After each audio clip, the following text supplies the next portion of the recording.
me apresentar para vocês. Meu nome é Riva Ferreira, eu sou ex-profissional do varejo, do atacado. Eu fui executivo nas 3 maiores empresas da América Latina, mas o que me trouxe de bagagem não foi só o aprendizado de como gerenciar equipes, gerenciar lojas, gerenciar pessoas. A lição que eu mais tirei e a lição que eu mais uso de toda essa minha bagagem, de toda essa experiência, foi o desenvolvimento humano. É algo que, ainda antes de entender como funcionava parte do corpo, parte do cérebro humano, na verdade, era algo que eu já tinha paixão, mesmo sem saber da técnica, mesmo sem ter autoridade no assunto. Desde então, a gente já ajudava as pessoas a se desenvolverem, a ser um pouco melhor. E toda essa bagagem, todos esses anos de estudo, fez com que eu chegasse até aqui e tivesse agora me apresentando para você e divulgando parte do nosso trabalho, tá ok? Bom, vamos começar. Eu creio que a maioria de vocês já tem visto falar a respeito de mindset. E mindset nada mais é do que uma mentalidade. É a forma com que eu penso, é a forma com que eu faço, é a forma com que eu vejo a vida. E esse mindset, na maioria das vezes, ele foi criado dentro do teu cérebro do 0 aos 7 anos. É onde todas as experiências desse período faz com que tenhamos essa mentalidade de até hoje. É claro que depois disso você aprendeu muita coisa e vivenciou muita coisa. Só que esse primeiro chip que foi implantado na tua cabeça, muitas vezes a gente nem lembra, ou na maioria das vezes a gente nem faz ideia do que aconteceu. Isso ficou gravado na nossa mente. Isso acontece muito em famílias pobres, por exemplo, onde existe muita escassez na casa. Olha, isso aqui não é para você, hoje eu não posso comprar, o pai ou a mãe fala. Outro dia a gente compra. O que acontece na cabeça de uma criança quando houve essa situação? Quando ele cresce, na maioria das vezes, ele fica achando que determinadas coisas não são para ele, que determinadas coisas não é para agora. E isso faz com que você procrastine. Procrastinar é deixar de fazer o que eu posso fazer agora, se eu me empenhar, e deixar para amanhã, e deixar para depois. Isso é só um exemplo do que é feito o mindset das pessoas. Aí você cresce nessa situação de escassez, você cresce dentro dessa dificuldade. Sabe aquela outra situação, é baixo merecimento, que quando a gente é criança, pelo menos na minha casa, acontecia muito isso. Raras as exceções, quando a gente tinha dinheiro para comprar uma roupa nova, aquela roupa nova eu não poderia usar naquele momento, a menos que tivesse aí um evento, a menos que tivesse uma festa muito grande para ir, aí nós poderíamos usar. Quantas vezes não aconteceu de quando eu fui usar a roupa que minha mãe comprou há meses ou há anos atrás, eu ia usar essa roupa, já não servia mais. O que acontece nas nossas cabeças quando esse tipo de situação parece corriqueira, parece ser bonita, bacana, mas o que acontece nas nossas cabeças? O que acontece é que a gente cresce com baixo merecimento. Eu me lembro que quando eu entrei no varejo, comecei trabalhando como auxiliar de serviços gerais dentro de uma loja, eu tinha vontade de pertencer àquele grupo de elite, eu gostaria de ser um encarregado, um chefe de setor, um supervisor, um gerente, mas na minha cabeça, eu olhava para dentro da minha condição e achava que era impossível, que para mim conseguir aquilo seria quase improvável de acontecer. Ou o que eu poderia fazer? Puxar o saco, e era algo que eu não conseguia puxar saco. Então, ou seja, meu mindset foi travado por muitos anos. Mas dentro de mim sempre havia uma vontade imensa de entender um pouco mais, de por que as coisas acontecem comigo dessa forma e com os outros parece que não. Porque quando você está no mesmo patamar, muitas vezes é inevitável você não se comparar. E às vezes eu olhava para pessoas que tinham a mesma situação que eu, ou veio da mesma situação que eu, e essas pessoas, elas conseguiam a ascensão, elas conseguiam aumentar o seu salário, elas conseguiam ser reconhecidas. E no meu caso, não. Mas eu sempre fui inconformado e nunca achei que a vida deveria ser somente aquilo. Eu sabia que, de alguma forma, eu, como ser humano, eu também tinha a capacidade de adquirir o discernimento, de adquirir o conhecimento e pegar esse conhecimento, colocar à prova, botar para o povo ver que eu também tinha a capacidade. Então, não sei se você entendeu, mas basicamente o mindset vencedor, ele começa a se tornar um mindset vencedor quando você toma a atitude de dizer, não, eu posso mais, eu posso ser um profissional melhor, eu posso fazer mais. E aí o que você faz? Você vai em busca do que você não sabe, do que você não tem. Porque o que vai levar você até onde você almeja, até onde você deseja, você ainda não sabe. Ou se você sabe, você não colocou em prática. E se você não sabe, ou se você sabe e não colocou em prática, você não vai ser um vencedor. Porque vencedor é aquele que chega em primeiro. Vencedor é aquele que conquista. Não tem como eu me considerar um vencedor sem ter uma história que eu venci, sem ter um problema que eu sanei. Então é bem provável que todos nós que temos que fazer das nossas vidas, dos nossos cérebros, um mindset vencedor, eu preciso urgentemente sair da zona de conforto. A zona de conforto é aquela zona que me deixa fazer apenas aquilo que eu sei. A zona de conforto é aquele lugar gostoso que não me permite dar um passo à frente desconfortável para que eu adquira aquela nova competência. Você não vai adquirir uma nova competência fazendo as mesmas coisas. Você não vai adquirir inteligência emocional fazendo as mesmas coisas. Para isso, você precisa estar numa palestra como essa. Para isso, você precisa ler artigos a respeito relacionado ao teu propósito ou aquele ponto da tua vida que você precisa melhorar. Para isso, você precisa fazer uma série de coisas, muito, mas nunca o mesmo que você faz até hoje. Por isso eu quero parabenizar todos vocês que estão ouvindo que estão ouvindo essa palestra, que depois vai virar podcast, eu não sei. Depois eu vou falar com uma equipe. Você precisa sair da zona de conforto para construir um mindset vencedor. Principalmente para líderes, pessoas que querem ser líderes de suas empresas, de seus departamentos, de suas lojas, de sua família ou líderes da sua vida. Se você já identificou quais são as suas dificuldades, os seus problemas em relação àquela situação que você precisa melhorar, você precisa ter um mindset vencedor. E esse mindset, essa mentalidade sua, só vai mudar e se tornar forte a partir do momento que você sair da sua zona de conforto. Portanto, meu caro amigo, minha amiga, eu quero convidar você a se mexer, a tirar a bunda da cadeira, parar de fazer sempre o mesmo trajeto para a empresa, parar de sempre falar com as mesmas pessoas, parar de comer sempre a mesma comida, parar de ouvir sempre o que você sempre ouve. Mude para você adquirir conhecimento e, consequentemente, fazer do teu mindset, da tua mentalidade, uma mentalidade maior e melhor e, consequentemente, vencedora. Nós temos aqui um exemplo nesse slide, o exemplo de um elefante. Todos nós conhecemos, e quem tem um pouco mais de 20 anos de idade sabe que num passado bem remoto no Brasil e no mundo, nos circos que se apresentava pelo circos fixos e itinerantes, eles tinham aí animais de estimação para fazer performance dentro desse espetáculo. E uma história muito, muito interessante, talvez alguns de vocês saibam, talvez outros não saibam, mas como isso aqui vai para o ar, vai para a internet, é bem provável que a gente consiga atingir, fazer com que as pessoas que ouçam e que nunca ouviram essa história, elas entendam que isso ainda faz parte de um mindset.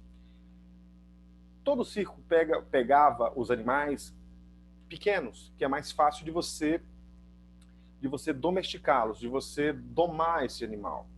Em específico, o elefante, ele era pego ou comprado jovem, muito jovem, para ser treinado,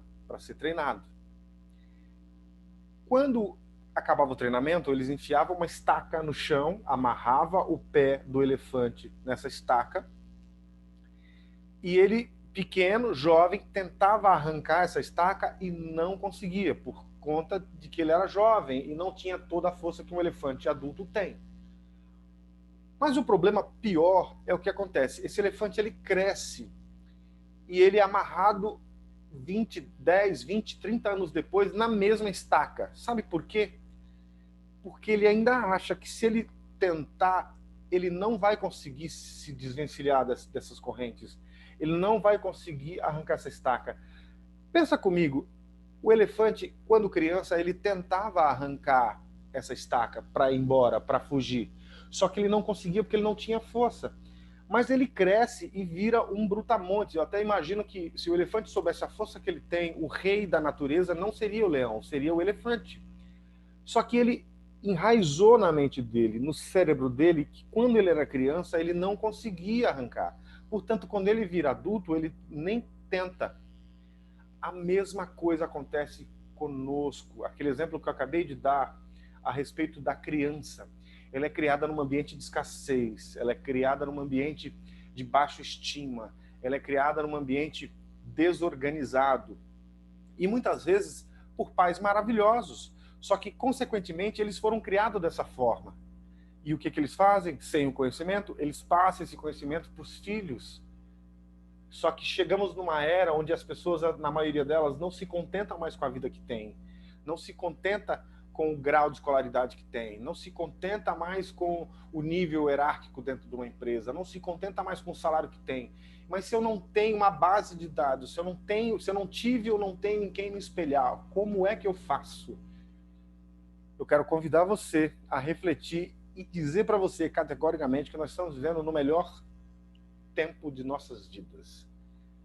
Hoje é informação para tudo quanto é lado. Você está nesse momento nos ouvindo, isso aqui é informação. Uma pergunta que eu sempre faço nas minhas palestras pelo Brasil é: o que é que você faz com as informações que você tem? Se você não sabe o que você faz com as informações que você tem, eu vou te dar duas opções. Se as informações que você ouve não são pertinentes àquilo que você quer para a sua vida, não faz parte da tua trajetória, não é bom para a tua perspectiva de futuro, joga fora. Agora, se o que você ouviu e você estiver atento às oportunidades, porque muitas vezes a oportunidade de fazer a roda da tua vida girar está numa peça, numa palavra, num pedaço, num entendimento. Às vezes você ouve uma palestra de 1 hora, 2 horas, dependendo do tempo que você tem disponível, dependendo do tamanho do material, do profissional. Uma palestra de 2 horas, você vai pegar lá 2, 3 palavras e vai trazer isso para a tua vida, colocar em prática, e ela muda. Não é a palestra por inteiro. Portanto, eu volto a falar para você. O que é que você faz com as informações que você tem? Por favor, não saia dessa palestra, não saia desse podcast sem estar atento às oportunidades, se é que você tem um projeto. Se você ainda não tem um projeto de vida, seja ele de vida, de carreira, de família, monte um. Monte porque você precisa saber e sentir o sabor de que você é maior do que o que você já é. Ok? Então se livra dessas correntes. Essas correntes não acontecem só com os animais ou só com o elefante, acontece conosco. Mas nesse momento você está tendo a oportunidade de entender um pouco de como funciona o nosso cérebro. Isso aqui não é uma história minha. Isso aqui é história contada e pesquisada pela neurociência. Tudo que a gente aprendeu no passado, se a gente não se livrar disso, a gente vai carregar isso para a vida toda. Então você precisa fazer uma identificação, saber o seu estado atual, quem você é, em que você é bom, o que não é bom em você e começar a trabalhar esse sistema para que você se desenvolva, para que você seja melhor, para que você seja maior, para que você dê mais frutos, ok? No século XV, ainda falando sobre mindset, no século XV era terrível, era muito difícil. Na Europa antiga era muito difícil. Difícil como? A vida era um terror.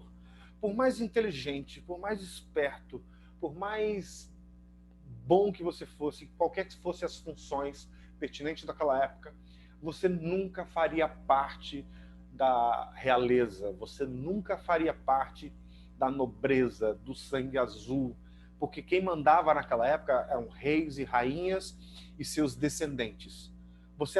Se você fosse alguém extraordinário, você talvez fosse até convidado para festas, mas você nunca seria um deles, você sempre seria abaixo. Poderia ser o melhor médico, poderia ser o melhor carpinteiro, poderia ser o maior criador de animais, ainda assim você estava sempre um degrau abaixo. O que eu quero dizer com isso é que hoje, nos dias de hoje, com as oportunidades que temos, nós podemos ser quem a gente quiser.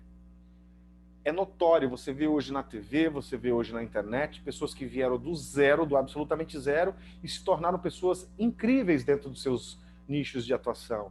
Se tornaram pessoas incríveis dentro das empresas. Então, necessariamente, você não precisa vir de Harvard, você não precisa vir de Oxford, você não precisa ser de família tradicional brasileira, você apenas precisa querer. É o primeiro pontapé inicial. E esse querer vai fazer com que você vá em busca da informação, e essa informação vai fazer com que você aprenda, e quando você aprender, você coloca em prática, e se conecta com as pessoas certas, e você vai chegar onde você quer. Nós não vivemos mais no século 17, tá? Mas tudo bem. Então, não tinha como, por melhor que você fosse, se não fosse da realeza, você não fosse sangue azul, você estaria sempre um passo abaixo. É algo que não acontece nos dias de hoje. Só que naquela época, 56 homens resolveram fundar uma nação em torno de um objetivo principal e bem definido. Esses 56 homens, propriamente dito, não aceitava mais essa regra de que nós só seremos alguém importante, extraordinário, se nós fizermos parte dessa realeza. E eles se reuniram e chegaram num consenso e disse, cara, a gente precisa tomar alguma atitude. Nós precisamos fazer algo. Não é possível que a gente vai atravessar séculos abaixo de um grupo de pessoas que, naturalmente, são seres humanos como nós, e a gente ainda continue tendo que baixar a cabeça, que a gente continue dando a bênção, que a gente continue batendo continência. Nós também temos a nossa contribuição no mundo. Nós também fazemos coisas extraordinárias. Por que não mudarmos essa situação? Engraçado que a história nos conta esses três caras, os caras mais importantes, eu acredito que os mais importantes, ou um dos mais importantes da história do mundo, mudaram a nossa vida de uma vez por todas. Quem começou com aqueles 56 homens foi George Washington, Thomas Jefferson e Benjamin Franklin. Aqueles 56 homens eram liderados por esses três caras que tomaram a decisão mais acertada possível, olhando a história, vendo o panorama da nossa história moderna. E eles decidiram criar os Estados Unidos da América, um país forte, bem definido, pautado na liberdade e na oportunidade. Eles saíram dos seus castelos, eles saíram de suas cidades dominadas por seus reis e rainhas e pessoas nobres do sangue azul. Eles tomaram uma decisão, eles saíram da zona de conforto. Eles poderiam muito bem ter ficado lá, ir na festa de vez em quando no castelo, mas eles queriam mudar a vida, e nem só mudar suas próprias vidas, mudar a vida de todo mundo. É notório, todo mundo sabe que os Estados Unidos é um país mesclado, tem várias etnias, é um país muito forte, é muito parecido com São Paulo. A cidade de São Paulo é uma cidade gostosa, porque é uma cidade de oportunidades. Vem gente do mundo inteiro, desde pessoas extremamente inteligentes a pessoas extremamente simples. Mas São Paulo tem a oportunidade, ele te dá a oportunidade de você vencer na vida. Simples assim. É uma história que eu acho muito linda, é uma história que mudou as nossas vidas até hoje. Porque se 56 caras não tivessem tomado essa atitude lá atrás, talvez a gente tivesse abaixo de uma monarquia até os dias de hoje. E hoje, eu, você, podemos ser quem quisermos ser. Isso é uma oportunidade gigantesca. Este homem, Napoleão Hill, mais para frente você talvez vai conhecer um pouco mais, ele foi um menino muito problemático. Sabe aqueles meninos que parece que não vão ser absolutamente ninguém? Um delinquente. E o pai dele já tinha perdido as esperanças com ele. Já achava que o filho dele estava perdido no mundo. Era um cara cheio de problemas, só arrumava confusão. Mas o pai dele se casou, se eu não me engano, pela terceira vez. E essa nova madrasta olhou o Napoleão com outros olhos. E até então, a história conta que Napoleão não tinha tido afeto de absolutamente ninguém, porque a mãe dele tinha morrido muito cedo. E como ele era um menino muito intempestivo, muito danado, o pai se aborrecia fácil com ele e nunca olhou para ele de outra forma. Mas essa nova madrasta, ela tinha um olhar diferente para Napoleão. e o Napoleão começou a dar ouvidos a essa nova madrasta. E ela falou, olha, eu sei que você tem um temperamento difícil, eu sei que você é um menino avoado, mas eu também posso ver em você um ser humano como qualquer outro, porque cada um tem um temperamento. Mas se você quiser ser alguém na vida, você precisa adquirir algum conhecimento, descobrir o que de fato você gosta de fazer e adquirir conhecimentos dentro dessa nova função, desse novo projeto de vida. Ele olhou, ouviu aquilo e não deu muita atenção, mas aquilo ficou plantado no coração dele. Isso é importante para você que vai se tornar líder, para você que é um líder, pensar antes de falar, porque tudo que você fala tem um efeito. Tem um efeito dentro da pessoa que recebe esta informação. E de alguma forma, sem dar muita importância, ele acreditou naquilo. Ele achou aquilo importante, porque muitos anos de vida, ninguém nunca tinha te dado um carinho, ninguém nunca tinha te dado uma palavra amiga, uma mão. Mas aconteceu isso com Napoleão Hill, ele tinha por volta de 14 para 17 anos, eu não me recordo agora exatamente. E aí ele decidiu crescer um pouco mais, ouviu esse conselho, essa semente que foi plantada dentro dele, e ele foi ser um jornalista. Ele ficou como jornalista num jornal da cidade na época, e passou lá alguns anos, mas não deu certo por N motivos, mas aí ele já tinha melhorado o seu comportamento, e aí ele decidiu ser um repórter independente, em fazer reportagens independentes. Mas para isso ele precisava ter patrocínio. Não dava para ser um repórter independente. Eu acho que foi até ele quebrou mais um ciclo. E olha que a gente está vendo aqui história de pessoas que quebraram ciclos, que não aceitaram suas próprias condições. E você não pode aceitar a sua condição de hoje se você quer que ela melhore. Você pode ser mais, você pode ser melhor. E Napoleão Hill conheceu um senhor chamado Andrew Carnegie. Ele foi um dos homens mais ricos do planeta. E na época que ele conheceu o Andrew Carnegie, ele era o homem mais rico dos Estados Unidos da América.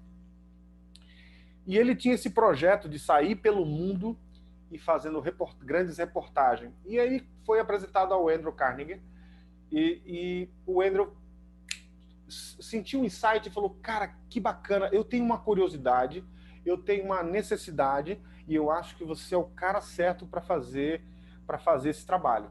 Ele falou, pois não. Ele falou, eu sei que eu sou um homem milionário, talvez o homem mais rico do mundo, mas eu gostaria de saber como é que os outros homens parecidos comigo financeiramente pensam. Como é que esses caras pensam? Se nós temos alguma coisa em comum.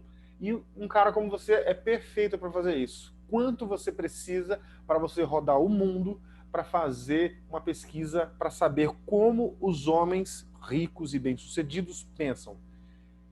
Imediatamente, Napoleão Hill aceitou o desafio.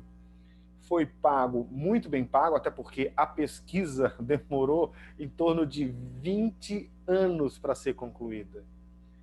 20 anos para ser concluída. Napoleão Hill aceitou o desafio, era algo que tinha congruência com o que ele já havia planejado para a sua vida, botou a mala no mundo e foi embora. Chegou à conclusão seguinte, depois da pesquisa, que pessoas, que homens e mulheres bem-sucedidas, ou que têm dinheiro, ou que são bem... Porque o sucesso não só tem a ver com dinheiro, tá? Existem pessoas que têm vidas incríveis e não são milionárias, mas na maioria das vezes porque elas decidiram não ser milionário, porque eu não sei se você sabe, mas dá trabalho, tá? Tanto ser pobre dá trabalho, como ser rico dá trabalho. E há quem diga que ser rico dá mais trabalho do que ser pobre. Bom, enfim. O que o Napoleão Hill descobriu? Que essas pessoas tinham atitudes, pensamentos e hábitos semelhantes. Todas as pessoas de sucesso que o Napoleão Hill conseguiu entrevistar, e eu creio que foi a maioria daquela época, têm os mesmos hábitos. Isso nos traz um código, isso nos traz um insight. Se eu quero ser alguém bem-sucedido em alguma área, eu preciso copiar essa pessoa. Eu preciso me assemelhar a essa pessoa. Eu preciso entender que tipo de hábito que ela tem, que livro que ela lê, o que ela come, como ela fala, como ela se comporta. Eu não estou falando para você ser uma cópia, para você plagiar alguém. Mas se eu quero ser alguém bem-sucedido, por exemplo, eu quero ganhar corpo, eu quero ser forte igual o meu amigo aqui. Eu preciso saber com ele quando ele começou, quanto tempo levou para ele ter esse corpo, que alimentação que ele come, quantas horas ele dorme. Se eu me submeter ao passo a passo que ele passou, que ele viveu, que ele vivenciou, é bem provável que eu consiga ter a mesma estrutura física que ele. Por isso, mais uma vez, eu digo para você que nós estamos no melhor momento de nossas vidas. Então, para encerrar esse assunto, o Andrew Carnegie patrocinou a ideia do nosso amigo Napoleão Hill, que tornou-se nesse livro incrível chamado A Lei do Triunfo de Napoleão Hill. Esse foi um dos livros mais vendidos e vendidos até hoje no planeta Terra, porque ele fala sobre sucesso, a ligação das práticas com o sucesso, como você deve se portar, com quem você deve andar, o que você deve fazer para se tornar alguém de sucesso dentro da área que você deseja. Ok? Então tá aí mais uma lição do nosso querido Napoleão Hill. Esse slide, gente, nos transmite algo bem simples, mas que eu considero importante.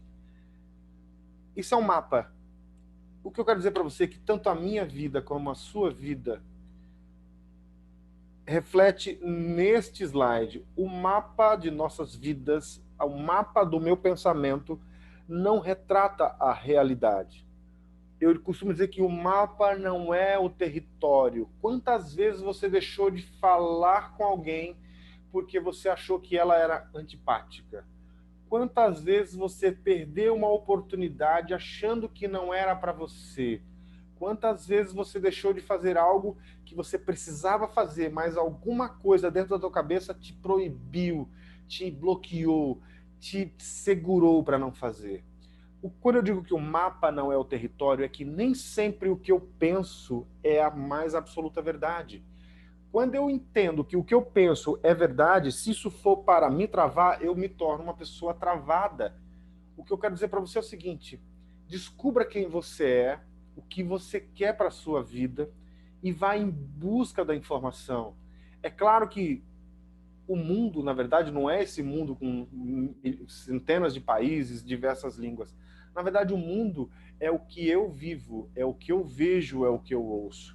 Se o meu propósito de vida, se o meu propósito de crescimento está fora desse mundo, é claro que eu não acredito que é possível. Você consegue me entender?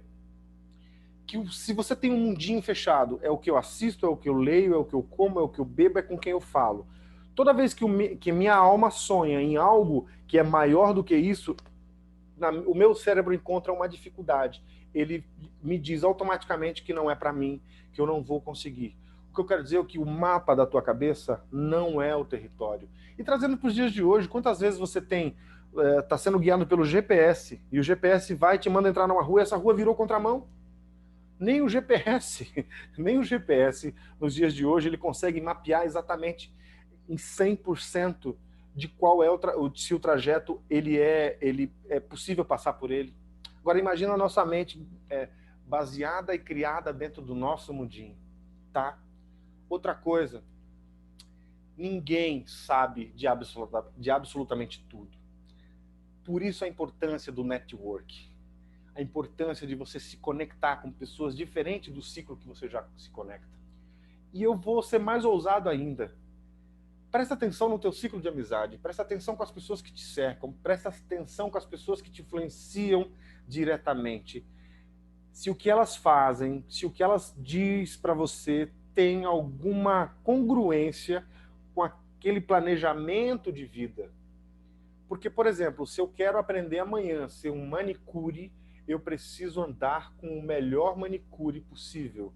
Se eu quero aprender técnicas de canto, eu não posso andar com um cara que joga futebol, eu preciso andar com um cara que canta, um bom cantor, e assim sucessivamente. Esse slide é para provar que, por exemplo, eu não sei que planta que é essa, você sabe? Se você sabe, ok, mas eu não sei.